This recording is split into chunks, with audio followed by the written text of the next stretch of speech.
Sir, ఈ మధ్యకాలంలో ప్రియుడి మోజులో పడి భర్తల్ని చంపేస్తున్న భార్యల సంఖ్య ఎక్కువైపోతుంది సార్. రోజు ఏదో ఒక ఇన్సిడెంట్ జరుగుతూ ఉంది. మీరట్లో భర్తను ప్రియుడి సహాయంతో చంపేసి సిమెంట్ ఫిల్డ్ డ్రమ్లో దాచిపెట్టిన ఒక భార్య, అలాగే జైపూర్లో, అలాగే యూపీలో, రీసెంట్గా హర్యానాలో చండీగఢ్లో యూట్యూబర్ ఒక ప్రియుడి సహకారంతో భర్తను చంపేసింది. అండ్ మీరట్లో భర్తను చంపేసి పాము కాటుగా చిత్రీకరించే ప్రయత్నం చేసింది. చనిపోయిన తర్వాత ఒక పామును కూడా తీసుకొచ్చి అక్కడ పడేసిన, మంచం మీద పడేసిన పరిస్థితి. ప్రతిరోజు ఎక్కడో అక్కడ ఇటువంటి వార్తలు వింటూ ఉన్నాం సార్. ఎందుకు సార్ భార్యలు భర్తల్ని చంపేస్తున్నారు ప్రియుడి మోజులో పడి? ఎందుకు జరుగుతోంది ఇదంతా? అంటే ఈ టాపిక్ విశ్లేషించేటప్పుడు మనకు ఒక స్టాట్యుటరీ వార్నింగ్ ఏంటంటే, దీన్ని బట్టి భార్యలందరూ సహకారంతో భర్తలు చంపుతున్నారు అనే ఒక రాంగ్ కంక్లూషన్కి రావద్దు. 2, మహిళలందరూ క్రిమినల్ మైండ్తో మారిపోతున్నారు. దానివల్ల అసలు భార్యల్ని హింసించి వేధించి చంపేటువంటి భర్తలు కాదు, భర్తలే చంపే వాళ్ళే భార్యలు ఎక్కువ అయ్యారు అని మెజారిటీ అసలు భర్తలే బాధితులు అనే కంక్లూజన్ కూడా రాకూడదు. ఎక్కడ ఎంపరికల్ ఎవిడెన్స్ లేదు. These are all isolated incidents. ఎందుకు ఐసోలేటెడ్ ఇన్సిడెంట్స్ మరి ఇంత పాపులర్గా మీరు అన్న నిజం రోజు పేపర్లో ఎందుకు వస్తుందంటే, ఆడిటీ ఈజ్ న్యూస్ వాల్యూ. అంటే ఏదైనా స్ట్రేంజ్ ఉంటే న్యూస్ వాల్యూ అవుతుంది. భర్త భార్యను చంపితే న్యూస్ ఎట్లయితుంది? భార్య భర్తను చంపితే న్యూస్ అవుతుంది. మనం చిన్నప్పుడు చదివిన కదా, when a dog bites a man it is not news, but when a man bites dog it is news అని జర్నలిజంలో ఫస్ట్ డే చెప్తారు. అంటే మనిషిని కుక్క కరిస్తే వార్త కాదు, ఎందుకంటే కుక్క పనే కరవడము, మనిషి పనే కరిపించుకోవడం కనుక. కానీ మనిషి వెళ్ళి కుక్కను కరిచాడనుకో అది వార్త అవుతుంది. సో వార్తకు ఉండేటువంటి లక్షణం oddity. So oddity is a news value. So అందువల్ల సాధారణ ప్రవర్తన భార్యల్ని హింసించే భర్తలు, యునీక్ స్ట్రేంజ్ బిహేవియరు భర్తల్నే హింసించే చంపే భార్యలు, అందుకొరకు ఇవి వార్తలుగా ఎక్కువ వస్తున్నాయి. అంతే తప్ప దీన్ని బట్టి మెజారిటీ ఇన్సిడెంట్స్ ఏవి అని కంక్లూజన్కు రాకూడదు. ఎందుకంటే బేస్డ్ ఆన్ రీసెర్చ్ దీనిపైన, అంటే ఏదో వేగ్గా మాట్లాడకూడదు అని దీనిపైన రీసెర్చ్ స్టడీస్ ఏంటి అని చూశాను నేను. ఘనాలో ఒక రీసెర్చ్ స్టడీ జరిగింది, అమెరికాలో స్టడీ ఉంది, దేశంలో వాస్తవంగా నాన్ వెస్టర్న్ కంట్రీస్, వెస్ట్లో కొన్ని స్టడీస్ ఉన్నాయి. నాన్ వెస్టర్న్ కంట్రీస్లో there is scarcity of literature. అంటే సోషల్ సైన్స్ రీసెర్చ్లో రివ్యూ ఆఫ్ లిటరేచర్ అంటారు. ఒక అంశం పైన మనం ఒక అవగాహన రావడానికి ముందు ఎగ్జిస్టింగ్ స్టడీస్ని సర్వే చేయాలి. నేను ఇప్పుడు మీకు రీసెర్చ్ గేట్ అంటారు, పిహెచ్డి చేసే ప్రతి స్టూడెంట్కు తెలుసు. రీసెర్చ్ గేట్ అనేది it is like A source of research data. So దాంట్లో కూడా స్టడీ చేస్తే వెరీ లిమిటెడ్ రీసెర్చ్ ఉంది. నిజంగా దీనిపైన పరిశోధనలు జరగాలి మరింతగా. What is the sociological factors, what are the psychological factors, ఎందుకు ఇలా జరుగుతుంది, దీనికి కారణాలు ఏంటివి, ఈ పెక్యూలియర్ సోషల్ బిహేవియర్కు రీజన్ ఏంటి, ఇంత ఎందుకు కలుగుతున్నాయి అనేది ఇంకా లోతైన పరిశోధన జరగాల్సిన అవసరమవుతుంది. Unfortunately even today there is dearth of literature. అంటే దీనిపైన అవసరమైనంత పరిశోధనలు ఇంకా జరగలేదు కనుక మనం ఏమి చెప్పినా దే ఆర్ లార్జ్లీ హైపాథెసిస్ అంటారు రీసెర్చ్లో. హైపాథెసిస్ ఏంటంటే, నీవు ఇది కారణం అయి ఉంటుంది, ఇది బహుశా దిస్ ఈజ్ ద ఫైండింగ్ అని అంచనాకు వచ్చి దానికి అనుగుణంగా పరిశోధన జరిపి హైపాథెసిస్ను రైటా రాంగ్గా ప్రూవ్ చేసుకుంటారు.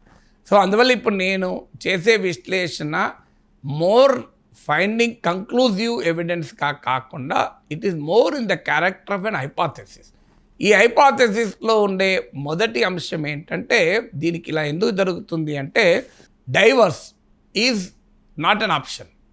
అంటే విడాకులు తీసుకోవడానికి అవకాశం ఉండదు, ధైర్యమే చేయకపోవచ్చు, కుటుంబ సంబంధాలే కారణం కావచ్చు. డైవర్స్ ఈజ్ నాట్ అన్ ఆప్షన్గా భావించినప్పుడు, లివింగ్ ఇంపాసిబుల్ అయినప్పుడు, అంటే ఆ వ్యక్తితో జీవించడం అసాధ్యమైనప్పుడు, సో ఇక ఆ రకమైన అంటే బాధ అనుభవించడమో నిరంతరం, అంటే ఆ వేధింపులోమో ఆగవు. సో అలాంటి పరిస్థితుల్లో క్షణికావేశానికి గురై ఈ రకమైన దుర్మార్గాలకు పాల్పడుతున్న భార్యలు ఉన్నారు. ఇది మొదటి ఫైండింగ్. అంటే డైవర్స్ నాట్ అన్ ఆప్షన్గా భావిస్తారు ఆ క్షణం వారు. అంటే ఆ వివాహం నుంచి విడిపోయి బయటికి రాసే ధైర్యం చేయలేరు. లివింగ్ ఈజ్ ఇంపాసిబుల్, జీవించలేరు అతనితో. ఈ వేధింపులేమో నిరంతరం కొనసాగుతుంటాయి. మీరు అనొచ్చు, మరి డైవర్స్కే సాధ్యం కాదని ధైర్యం చేయని వ్యక్తి హత్య లాంటి నేరానికి ఎలా చేస్తారు అంటే, డైవర్స్ అనేది క్షణికావేశంతో చేసే పని కాదు. క్షణికావేశంలో హత్యలు చేసే అవకాశం ఉంటుంది తప్ప డైవర్స్ క్షణికావేశంలో చేయరు కదా. తలాక్ ట్రిపుల్ తలాక్ ఇప్పుడు లేదు కదా. సో అందువల్ల divorce is not an option. అంటే డైవర్సే తీసుకొని ధైర్యం చేయలేని వాళ్ళు ఎలా చంపుతారనే ప్రశ్న కరెక్ట్ కాదు. ఎందుకంటే divorce is not a momentary action. ఇలాంటి క్రైమ్ అనేది మొమెంటరీ యాక్షన్, క్షణికావేశంలో చేస్తూ ఉంటారు. కొన్ని ప్లాన్డ్ కూడా జరుగుతున్నాయి, అవి కూడా చెప్తాను. ఇది మొదటి కారణం.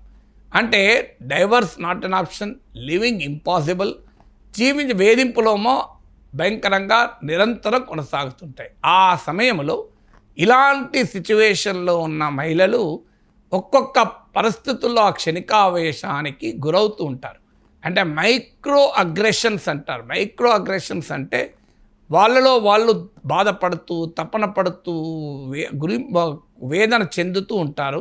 అది వన్ ఫైన్ డే, అది one fine time, not a fine time, one very bad time, అది జరగకూడని దానికి జరిగే ప్రమాదం ఉంటుంది. ఇప్పుడు మీకు ఇలాంటి ఎగ్జాంపుల్ కాదు కానీ ఇండియా గ్రేట్ కిచెన్ అని ఈ మధ్య సినిమా వచ్చింది, దాన్ని హిందీ డబ్బింగ్ కూడా వచ్చింది, మిస్సెస్ అనుకుంటా.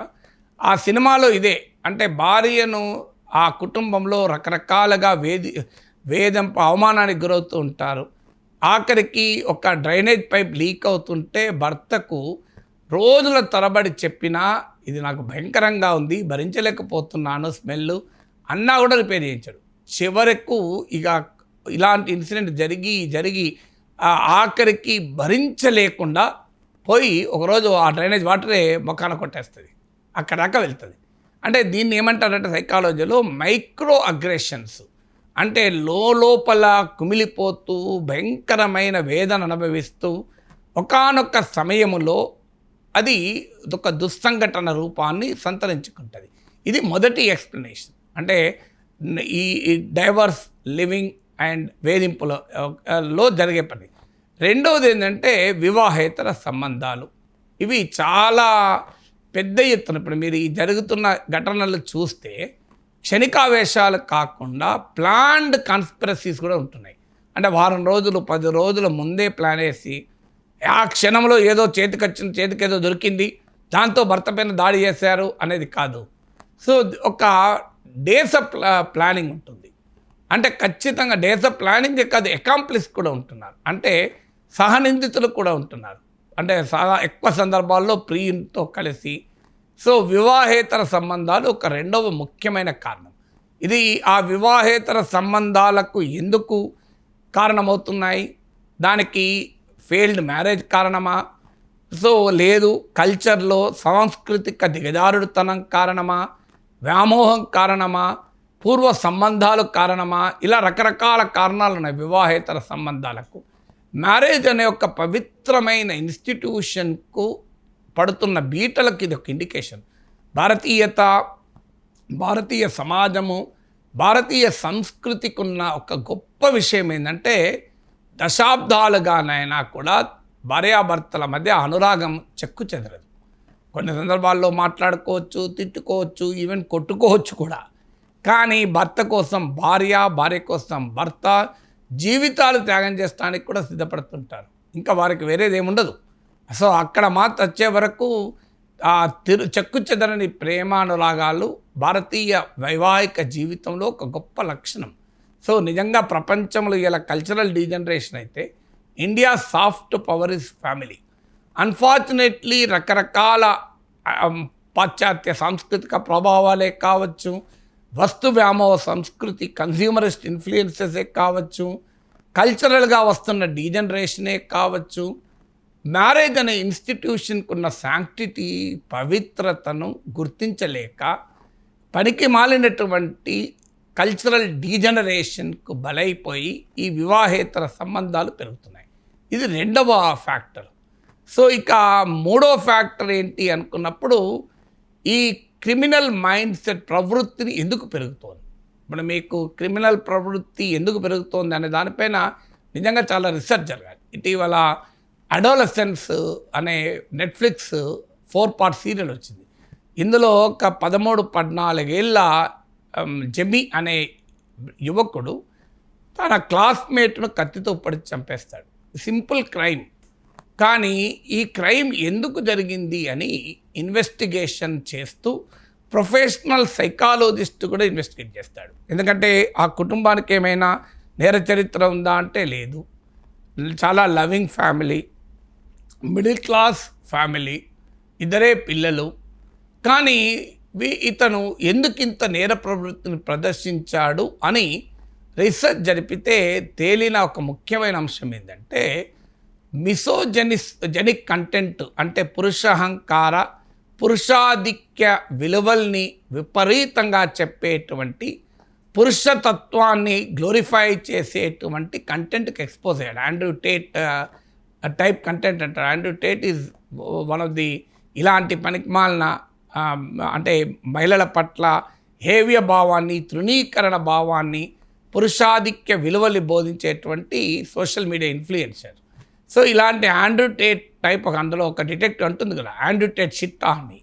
సో అలా ఉంటుంది. దాంతోపాటు అలాంటి కంటెంట్కి ఎక్స్పోజ్ అయినటువంటి ఆ టీనేజరు ఈ అమ్మాయి చేతుల్లో సైబర్ బుల్లింగ్కు గురవుతాడు. అంటే ఆ ఎమోజీస్, అంటే ఎలాంటి ఎమోజీస్ పంపుతారంటే ఒక ఎమోజీ మీనింగ్ ఏంటంటే 80% of women like only 20% of men.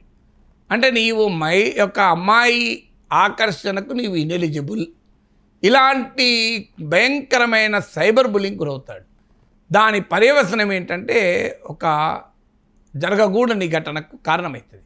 So it's a world వైడ్గా పెద్ద సెన్సేషన్. నేను నా యూట్యూబ్లో మాట్లాడితే దాంట్లో 1,00,000 వ్యూస్ వచ్చాయి, మోర్ దెన్ 1 lakh వ్యూస్ వచ్చాయి అడోలసెన్స్ పైన. అన్ఫార్చునేట్లీ మన తెలుగు మీడియాలో, పత్రికల్లో, టీవీ ఛానల్లో దానికి రావాల్సినటువంటి చర్చ జరగలేదు. బ్రిటిష్ ప్రైమ్ మినిస్టర్ ప్రకటించాడు, బ్రిటన్లో ఉన్న ప్రతి స్కూల్లో టీనేజర్లకు ఈ అడోలసెన్స్ అనే సీరియల్ చూపెడతామని.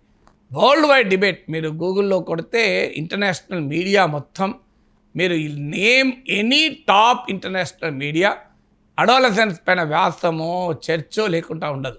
అన్ఫార్చునేట్లీ మన తెలుగు మీడియా ఆ స్థాయిలో గుర్తింపు ఇవ్వలేదని నా అభిప్రాయం.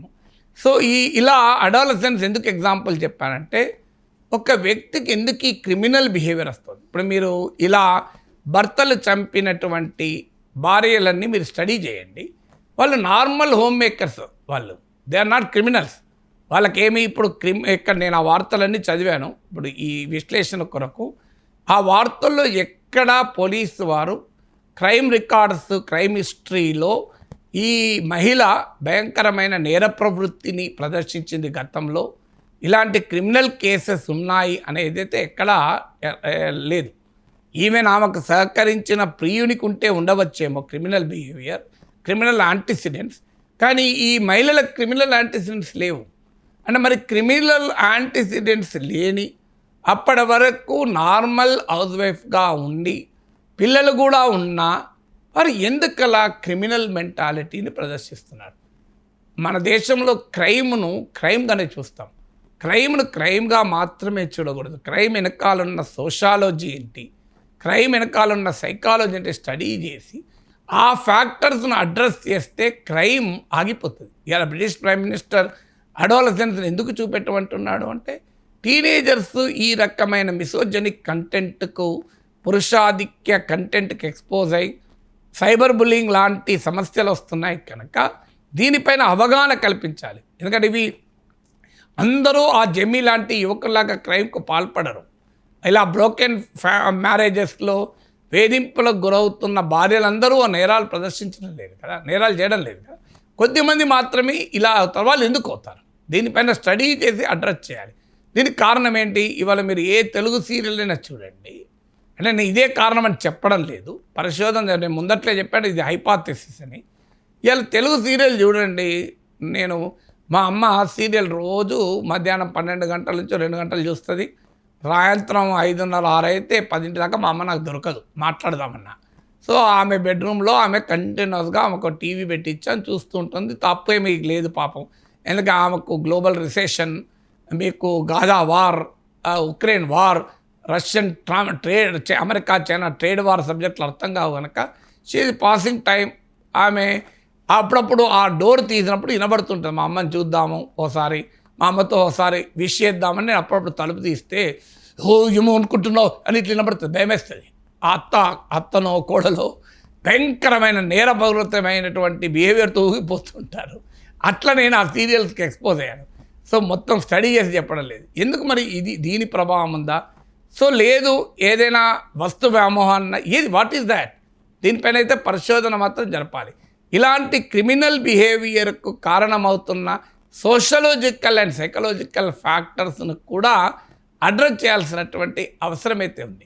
దీంతో పాటు ఫ్యామిలీ అంటే ఒక పెళ్ళి చేసి పంపిస్తే మా పని అయిపోయింది అని అనుకోకూడదు. పెళ్ళైన తర్వాత కూడా మీ బిడ్డతో మీరు నిరంతరం you should have that kind of a relationship. ఎందుకంటే వారి కష్టాలేంటి, బాధలేంటి, ఏ రకమైనటువంటి పరిస్థితులు ఎదుర్కొంటున్నారు, ఆ ధైర్యం పెళ్ళికి ముందు కల్పించగలగాలి.